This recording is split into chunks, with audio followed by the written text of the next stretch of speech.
I hated this car. It had made me to lose my financial freedom. Every day I would wish and pray that it could be involved in an accident so that it can be written off and then the insurance pay out so that I don't have to be with it anymore.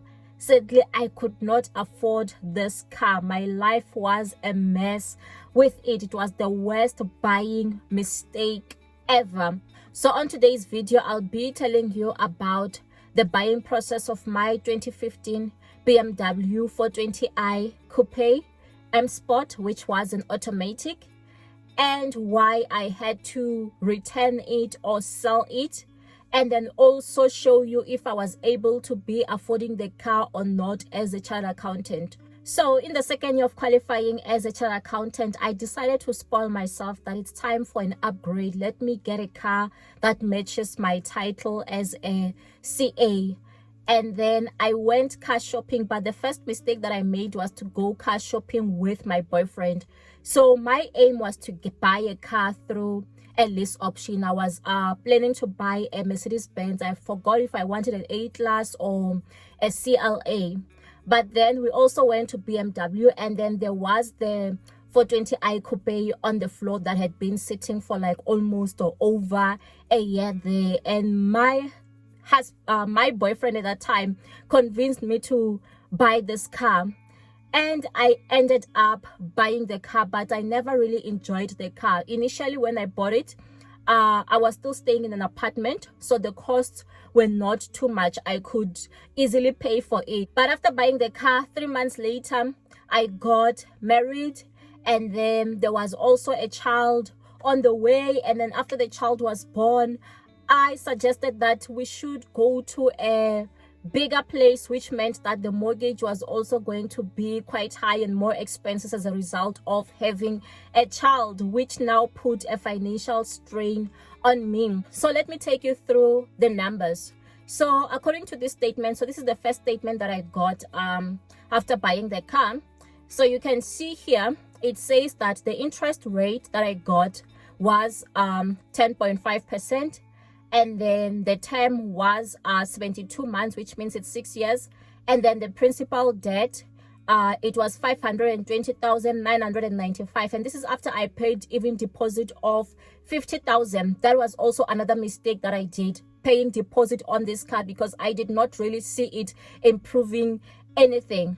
And then there was also a residual on the car, which was 205,604. And I remember mentioning to the dealer or to the salesperson that I wanted a lease option, and because he has his sales targets, he told me that it's still the same thing, because also a lease option, it comes with residual, so it's basically the same thing. But I've learned that it is not the same thing. And then it says contract start date is the 20th of October 2016, and contract end date is the 1st of November 2022. And then initial finance charge, it's 240,763. So this means that if the interest rate doesn't change, this was the finance charges that I was going to pay during the duration of this contract. And then it shows you the description of the asset, which is the BMW 420i Coupe M Sport Automatic. And then here it also shows you that the installment that I was paying was 7,901. But over time, I decided to reduce the residual, because I was thinking that I was going to be keeping this car. Initially, I thought I was going to keep it. So I even reduced the residual to below 100,000. So I was making accelerated payments towards it. And at some point, I even asked them to increase my premium to be like 8,400. So if this car did not come with the residual option, it meant that I was going to be paying 2,000 rands more, meaning that maybe I was going to be paying around 9,900 per month instead of the 7,900. So the insurance initially that I was paying on this car was 1,939. But over time, I managed to reduce it to around, I think I was paying around 1.6, or it even reduced further. I forgot how much I was paying as insurance for this particular car. And then this is the statement just before I sold my car. So the statement date here was the 14th of August 2019. and then it was saying the prime interest rate was at 10%. It's because the prime interest rate had reduced. And then it was saying that the remaining contract term was 39 months, and then the balloon or residual was 97,250. Like I said, I was paying a lot of money to reduce the residual. And then it was showing here the installment as 8,361. And then here it was showing that the capital outstanding is 323,492,000. And then the interest outstanding is 88,880. So before the car turned 3 years, I decided to sell it. So first option was to return it to the dealer, but when I wanted to return it, they wanted to take it for a low price. Then I realized that I would have to sell it independently. I checked the likes of Auto Trader and stuff. I had even listed here on Gumtree. I had listed it at around 380,000. I had tried to sell to We Buy Cars, and they were only willing to take it for like 100 and something thousand, which was quite low because this car was still owing over 300,000. And then I even used Willie. Let me show you some of the conversations I had with them. So I contacted Willie, and then this is the email they sent to me. So people always assume that my name is a male name. So hi sir, thank you for getting back to me. Kindly forward 4 pictures of the vehicle as well as the VIN number or a picture of the license disc to complete the profile for auction. So I sent the 4 pictures that they wanted here, and then they said, thank you so much for the pictures and VIN number. Our auction for today is already at capacity and underway, so we'll have your vehicle on tomorrow's auction, and after 4 p.m. we will have the best possible offer on your vehicle from out dealership network. So it was presented to the auction, and I think initially the price that I got for it was not as good, and then it also went for like round 2 again. And then as some dealership made an offer for around, they made a high offer knowing that they were going to rob me on the side. So they made a high offer, and then now when I was checking, when they were checking the car, they were like, no, this car will still have to be changing the tires, will still have to be repainting certain things, so can we settle at this figure? So I think we ended up settling at just below 330,000. and then the windscreen was cheap. They're like, can you please just claim it from insurance, we'll pay the excess for you. So, and they even tried to rob Willie, because they have to pay commission to Willie, and they were saying, with this car we won't really get much of a profit. Can you tell Willie that you didn't sell the car to us and all that? And normally this car, when I checked on the internet during that time, it was selling for around 389,000 rands. So that was like the market value at that time, and some were maybe selling for like 400,000, but that was the market value at that particular time. So that dealership agreed to take the car, and then I had to request a settlement letter from BMW.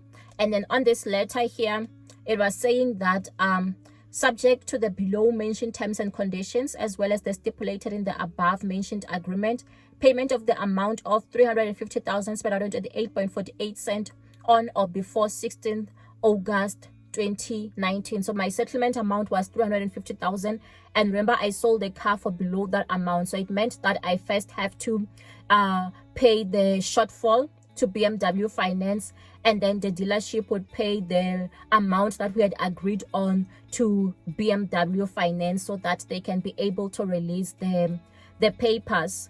So this is how much I lost in this deal. Like I kind of cried after that. I felt like I've wasted my money. So remember I told you that I paid deposit of 50,000, and then the total interest that I've paid during that duration, and I think this interest a bit understated, it was 164,260.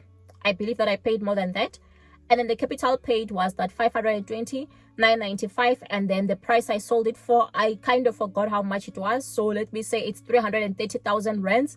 It means that during like those 3 years I've paid 405,255 rent towards my BMW 420i, which I no longer had after 3 years. Just imagine. So let me also just show you how much I was earning versus what my expenses were during that particular time, to show you if I was able to afford that car or not.